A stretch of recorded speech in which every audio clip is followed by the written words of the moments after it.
क्या कभी आपने सुना है कि सिगरेट पीने के लिए किसी ने पूरी ट्रेन रुकवा दी हो? या फिर आपने कभी सुना हो कि सिगरेट की लत किसी इंसान पर इतनी हावी हो सकती है कि उसे एक फिल्म को पूरा देखने के लिए 6 दफा टिकट खरीदकर सिनेमा हॉल में जाना पड़ा हो? करना तो दूर, कोई आम आदमी ऐसी हरकत करने के बारे में सोच भी नहीं सकता। लेकिन आज जिस शख्सियत की कहानी आपको सुनाऊंगी, उसने ये दोनों कारनामे किए हैं। कौन है ये हस्ती? चलिए जान लेते हैं।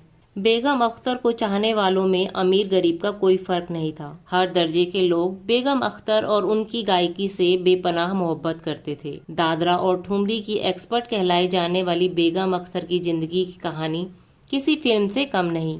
यही वजह है कि बेगम अख्तर के बारे में वक्त वक्त पर बहुत से लेखकों ने बहुत कुछ लिखा है, पर इस लेख में हम उनकी जिंदगी की कहानी नहीं बल्कि उनसे जुड़ी कुछ दिलचस्प बातें जानेंगे। 7 अक्टूबर 1914 को बेगम अख्तर का जन्म फैजाबाद में हुआ था।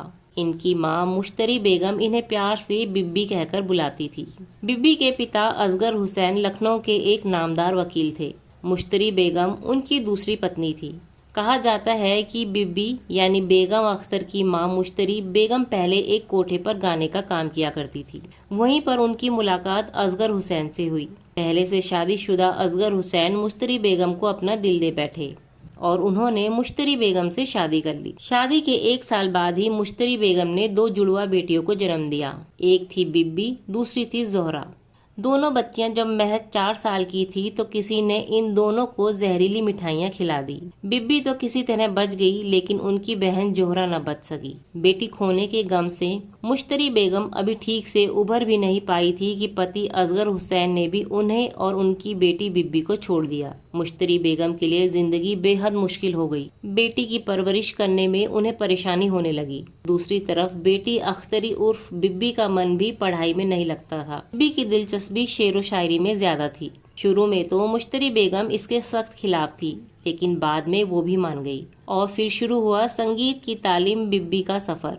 उस्ताद इमदाद खान और उस्ताद अता मोहम्मद खान इनकी तालीम के सफर के शुरुआती गुरु रहे। बाद में ये कलकत्ता आ गई और यहाँ उन्होंने उस्ताद मोहम्मद खान, उस्ताद अब्दुल वहीद खान और उस्ताद झंडे खान से इंडियन क्लासिकल म्यूजिक की तालीम ली। बेगम अख्तर 15 साल की थी जब उन्होंने पहली दफा स्टेज पर गजल गायकी की। तब तक वो अपना नाम बिब्बी से बदलकर अख्तरी बाई फैजाबादी कर चुकी थी। कांपते पैरों संग अख्तरी बाई ने अपनी पहली गजल परफॉर्मेंस दी और जैसे ही उनकी वो परफॉर्मेंस खत्म हुई, हिंदुस्तान में गजल गायकी के एक नए अध्याय की शुरुआत हो गई।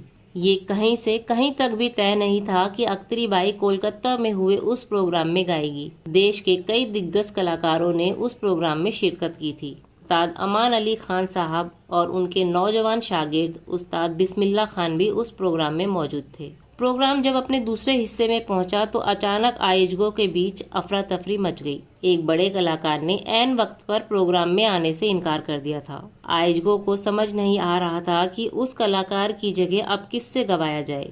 तब उस्ताद अता मोहम्मद खान ने आयोजकों से कहा कि उनकी एक शागिर्द है, उससे गवा दिया जाए, आगे जो होगा उसका अल्लाह मालिक। वहीं दूसरी तरफ हॉल में बैठे दर्शकों ने भी शोर मचाना शुरू कर दिया था। आखिरकार लोग टिकट खरीदकर वो प्रोग्राम देखने आए थे। उस्ताद अता मोहम्मद खान के कहने पर कांपती टांगों से अख्तरी बाई फैजाबादी स्टेज पर आई और आंख बंद करके उन्होंने अल्लाह को याद किया। फिर उन्होंने छेड़ा मुमताज बेगम का मशहूर कलाम, तूने बुत ए हर जाई कुछ ऐसी अदा पाई, तकता है तेरी और हर एक तमाशाई। हॉल में बैठे लोग अख्तरी बाई की आवाज की कशिश के दीवाने हो गए। एक के बाद एक अख्तरी बाई ने 4 गजलें सुना दी। तालियों की गड़गड़ाहट के साथ जब वो प्रोग्राम खत्म हुआ तो एक महिला अख्तरी बाई के पास आई। वो महिला बोली, मैं कुछ ही देर के लिए इस प्रोग्राम में आई थी, लेकिन जब तुम्हें सुना तो फिर जाने का मन ही नहीं किया। अब कल तुम मुझे सुनने आना। उस महिला ने अख्तरी बाई को खादी की एक साड़ी तोहफे में दी। वो महिला थी भारत की स्वर कोकिला सरोजनी नायडू।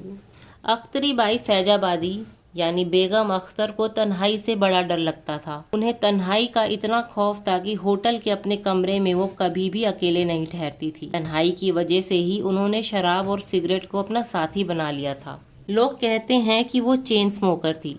सिगरेट की लत की इस कदर शिकार थी कि रमजान के महीने में रोजे भी मुश्किल ही रख पाती थी। बेगम अख्तर की सिगरेट की तलब से एक बड़ा ही दिलचस्प किस्सा जुड़ा है। वह कुछ यूं कि एक दफा बेगम ट्रेन से सफर कर रही थी। सफर के दौरान जब सिगरेट खत्म हो गई तो बेगम अख्तर टेंशन में आ गई। वो सिगरेट की लत की इतनी ज्यादा शिकार थी कि जैसे ही एक स्टेशन पर ट्रेन रुकी तो बेगम फौरन ट्रेन से उतरकर स्टेशन पर सिगरेट की दुकान तलाशने लगी। लेकिन पूरे स्टेशन पर ना तो उन्हें सिगरेट की कोई दुकान नजर आई और ना ही कोई शख्स जो सिगरेट बेचता हुआ नजर आए। बेगम दौड़ती हुई ट्रेन के गार्ड के पास पहुंची और उससे अपने लिए सिगरेट लाने के लिए कहा। शुरू में तो गार्ड ऐसा करने के लिए कतई तैयार नहीं हुआ, मगर बेगम अख्तर सिगरेट की तलब के सामने इतनी बेबस हो रही थी कि उन्होंने गार्ड से उसका लालटेन और हरा झंडा छीन लिया। फिर तो मजबूरी में गार्ड को स्टेशन के बाहर जाकर बेगम के लिए सिगरेट का एक पैकेट खरीद कर लाना ही पड़ा। तब कहीं जाकर ट्रेन आगे रवाना हो सकी। बेगम की सिगरेट की आदत से ही एक और कहानी जुड़ी है। दरअसल बेगम अख्तर ने पाकीजा फिल्म को सिनेमा हॉल में 6 दफा देखा था, और वो इसलिए क्योंकि बेगम सिगरेट पीने के लिए फिल्म छोड़कर बाहर चली जाती थी और जब तक वो वापस लौटती तो तब तक फिल्म काफी आगे निकल चुकी होती थी। इस दौरान फिल्म के कई सीन्स छूट जाते थे, इसलिए बेगम ने 6 दफा टिकट खरीदकर पाकीजा फिल्म देखी और तब जाकर उनकी ये फिल्म पूरी हुई।